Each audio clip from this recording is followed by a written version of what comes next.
Good evening, Facebook and YouTube. JDevs return once again to give you exactly what you want. And of course, that would be more of me giving my thoughts, my opinions, and my expert analysis on a certain topic subject. Of course, with it being Sunday night, you already know what this is about. This is going to be my Walking Dead review for tonight's episode, Season 9, Episode 2, titled The Bridge.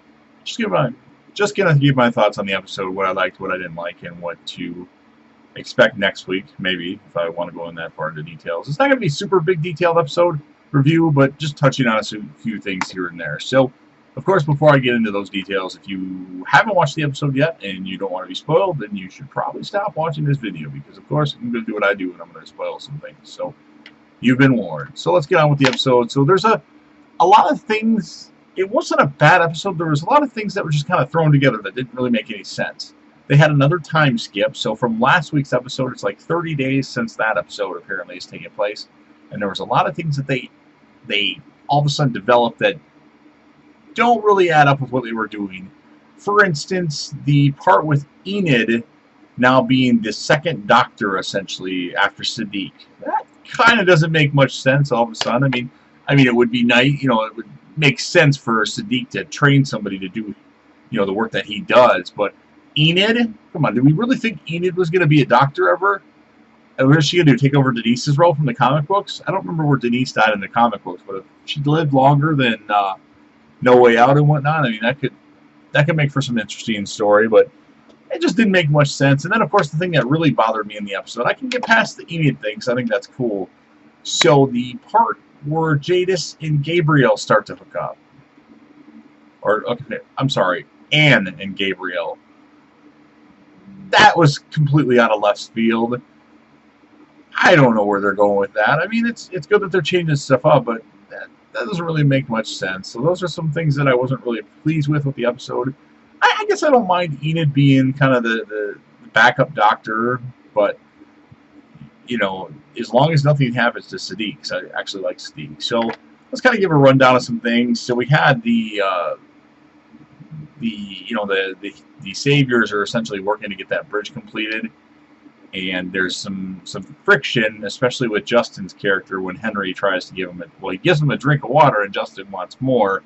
And of course, Justin being the long-haired savior, that gives people attitude. And then he pushes Henry down because Henry says no more and starts some ruckus. And then, of course, later in the episode, we find out that it was his job to be on the walkie-talkie or do whatever, part 2 or whatever the hell they were talking about.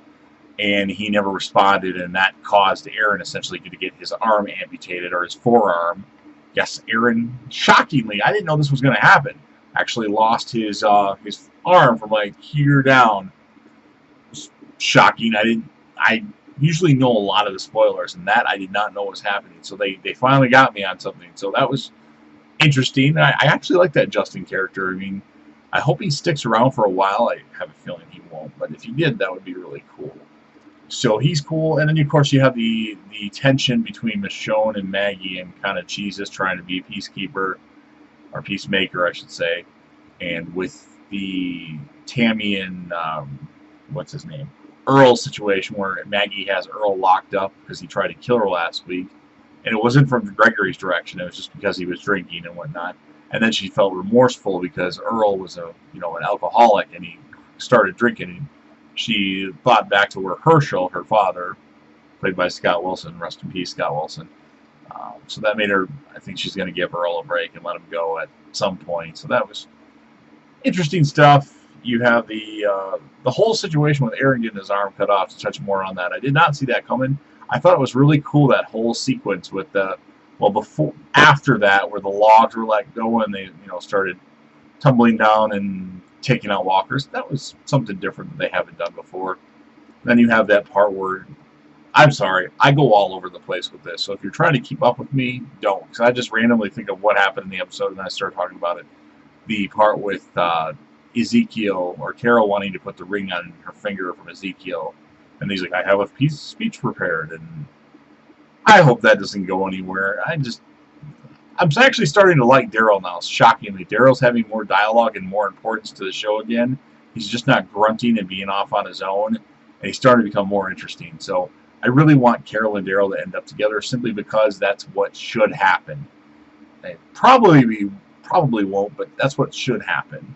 what else do we got here? So I touched on the fact I was already annoyed with the Anne and Gabriel thing. That not sure where we're going with that. The stupid fucking helicopter showed up again, and Anne Jadis didn't seem very happy about that. So I'm not sure where that's going to go, but we're supposed to find out at some point this season what that's all about. So cross your fingers for that. And of course the stuff with Negan at the end, that was pretty cool. I'm a little annoyed that Negan's not having a lot of time on these episodes. Because he's the best character on The Walking Dead. Although Daryl's pretty good, Rick, of course, is good, but we know Rick is going bye-bye. And I really miss Morgan. I hope Morgan comes back next year at the latest. So that's kind of the episode. I mean, if I had to score the episode, I mean, there's some parts I didn't like, and there's some parts I did like. The whole Aaron getting his forearm off, I did not know was happening. So that was kind of a shocker. So I would give the episode probably a solid 8. I mean, you know, probably actually an 8.5. I'll go 8.5 because it was a good episode.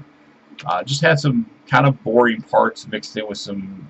It's just a different. It's got a different feel this season. So yeah, that's the episode. I mean, it is what it is. Obviously, you know what's coming up in the next couple episodes. Shit's about to go down, so they're not trying to give us too much at once. But that's what I said about last year.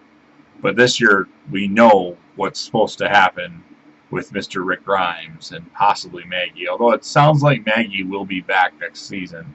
So I sense Maggie will be the one that somehow gets a ride on the helicopter and goes to visit Regina or whatever the lady from season 8. What's her name? Regina or I don't remember her name, but whatever. So yeah, that's my thoughts on the episode. Hope you guys enjoyed the episode. It's Walking Dead season again.